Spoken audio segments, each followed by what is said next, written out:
नमस्कार दोस्तों, ज्योतिष और ग्रह में आपका बहुत बहुत स्वागत करता हूँ। ज्योतिष और ग्रह भाई अमरेंद्र में मैं एक बार फिर से आपका स्वागत करूँगा और करता हूँ।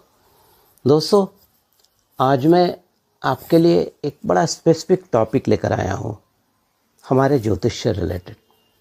और ये टॉपिक बड़ा इंटरेस्टिंग है और मैं अपने तरफ से कोशिश किया हूँ कि इस टॉपिक पे कुछ निष्कर्ष निकाला जाए। जी हाँ, आप सोच रहे होंगे कि मैं कौन से टॉपिक पर डिस्कस करने वाला हूँ। तो ये जो टॉपिक है, दान और उपाय ज्योतिषीय विद्या के अनुसार किसे करना चाहिए, कब करना चाहिए।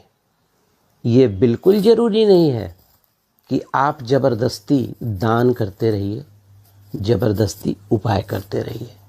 ये आपको हानि ही पहुँचाएगी अगर बिना ज्योतिषीय सलाह के, बिना स्पेसिफिक रीज़न के आपने दान किया। जैसे एक एग्जाम्पल मैं आपसे बोलता हूँ कि अगर एक पहला भाव, पांचवा भाव और नौवां भाव, पहला भाव क्या होता है? आपका बॉडी, व्यक्तित्व। पांचवा भाव संतान, नौवां भाव भाग्य। अगर आप उस तीनों घर के ग्रहों की, राशियों की, या ग्रह जो बैठे हैं या ग्रह के स्वामी हैं, उनका अगर आप दान करेंगे तो अल्टीमेटली क्या होगा? You will lose your body. आपके संतान की तरफ से परेशानियां आ सकती हैं, और भाग्य से अगर डिप्राइव हो गए तब तो समझ लीजिए और अच्छा नहीं है।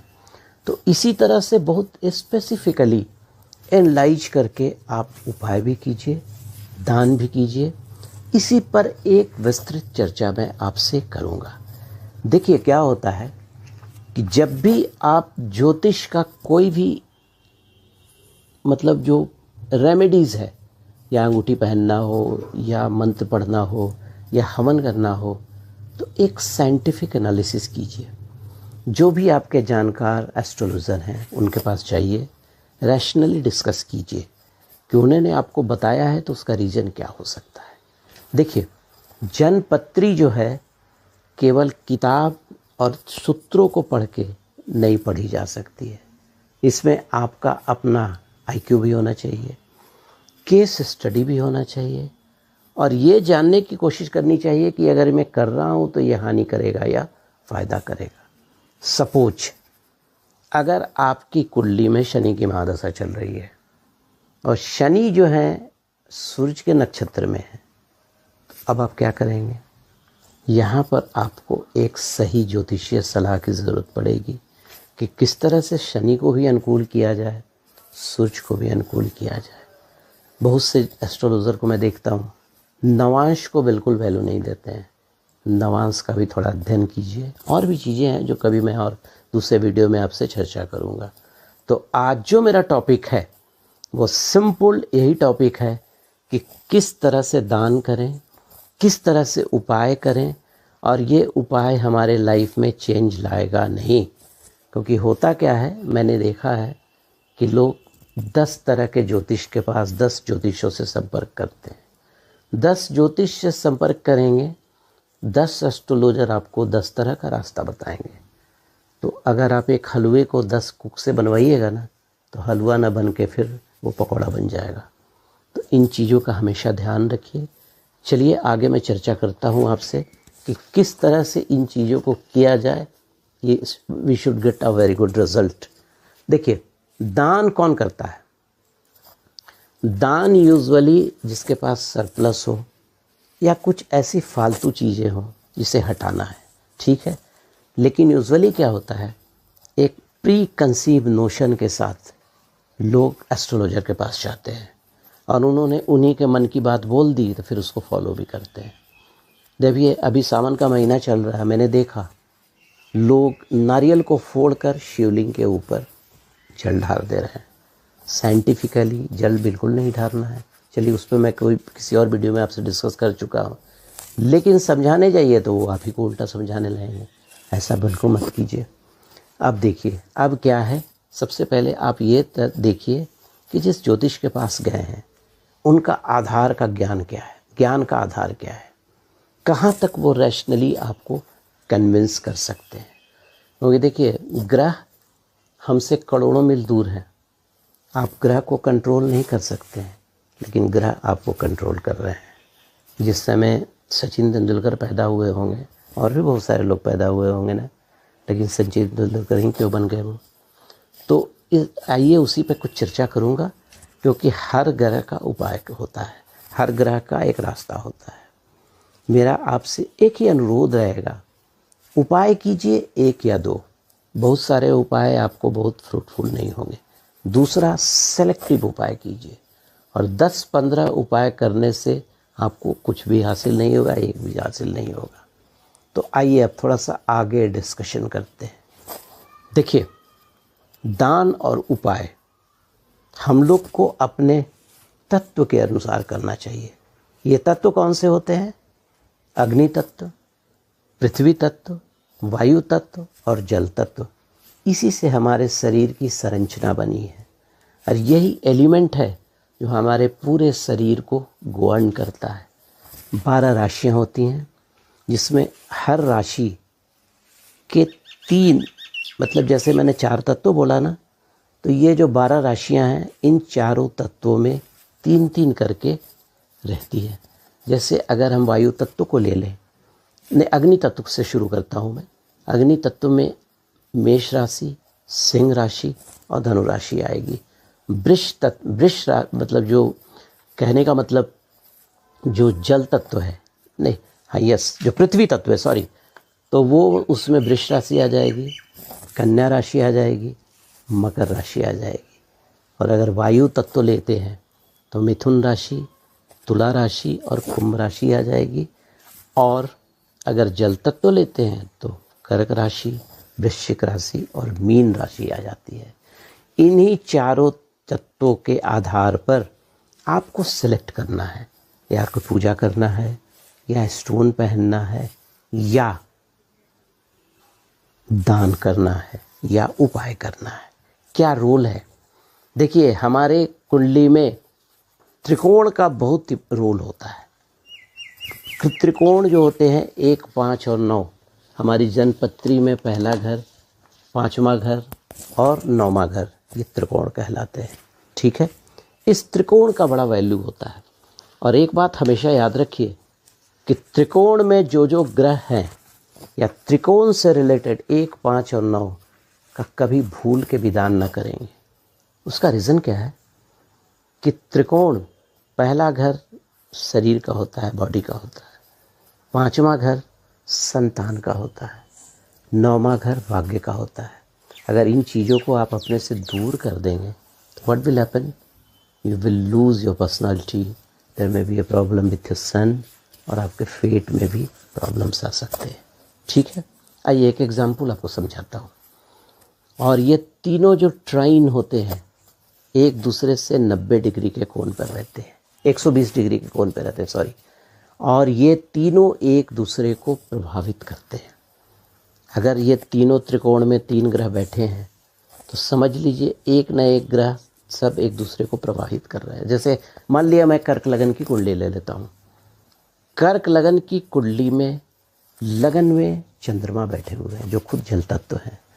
और 5वां घर जो कि वृश्चिक राशि होगा, वहाँ मंगल बैठे हैं, जो अपने घर में बैठे हुए हैं, वो भी जल तत्व में चले गए।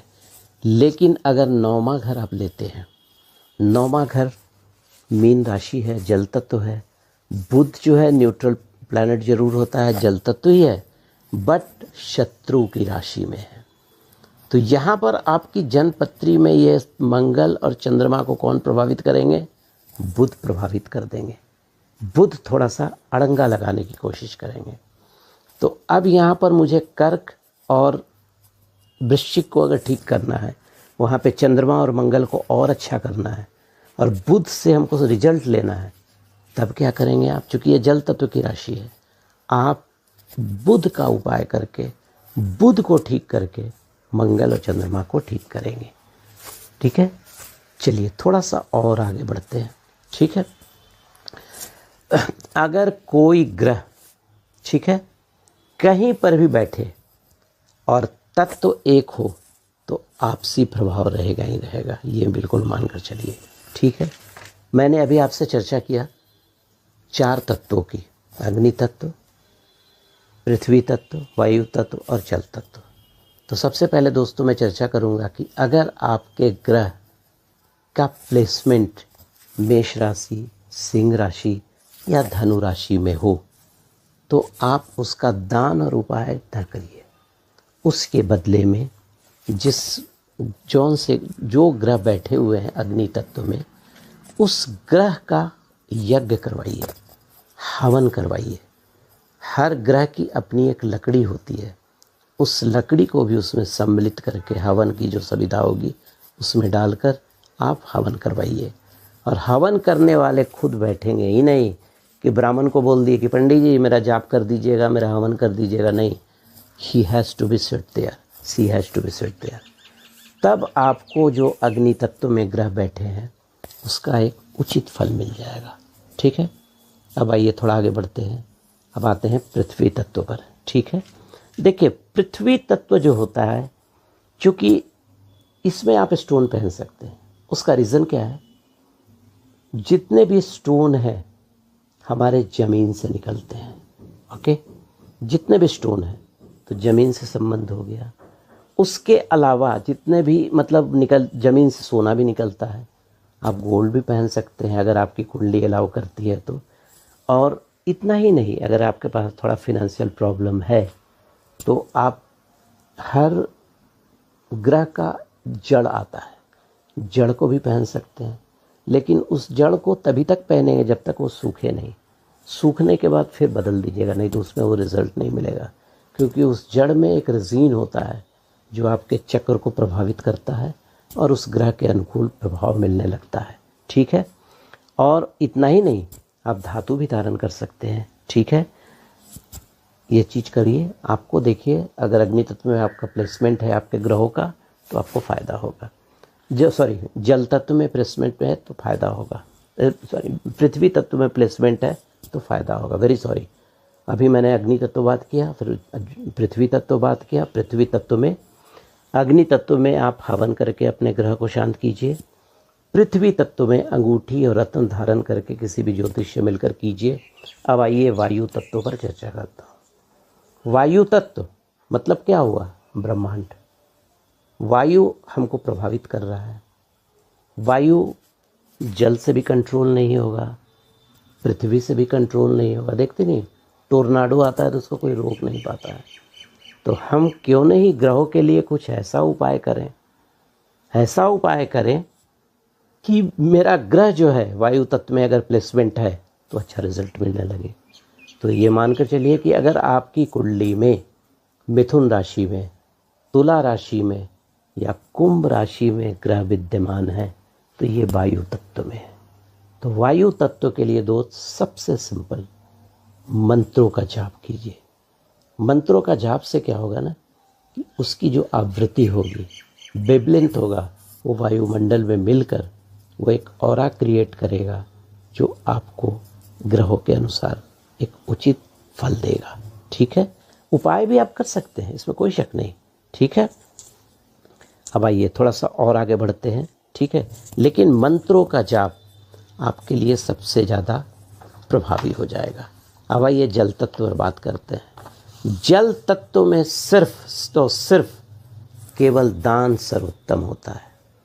कारण, क्योंकि वाटर एलिमेंट जो है ना, वाटर एलिमेंट को आप किसी भी दूसरे तरीके से कंट्रोल, न वायु कंट्रोल कर सकती है, न पृथ्वी कंट्रोल कर सकती है, न अग्नि कंट्रोल कर सकती है। आप की कुंडली में अगर कोई भी ग्रह आपको लगता है विद्यमान है कर्क राशि में, वृश्चिक राशि में या मीन राशि में, तो उससे रिलेटेड जो भी ग्रह का जो भी आइटम्स है, जो भी उपाय आपके जो एस्ट्रोलॉजर बताते हैं, आप उसको दान कीजिए। उतना ही नहीं, आप वाटर एलिमेंट का जो इनटेक है उसको बढ़ा दीजिए। तो जल तत्व की जो का जो एरर है आपकी कुंडली में, जो त्रुटि है, वो गड़बड़ा ठीक हो जाएगा।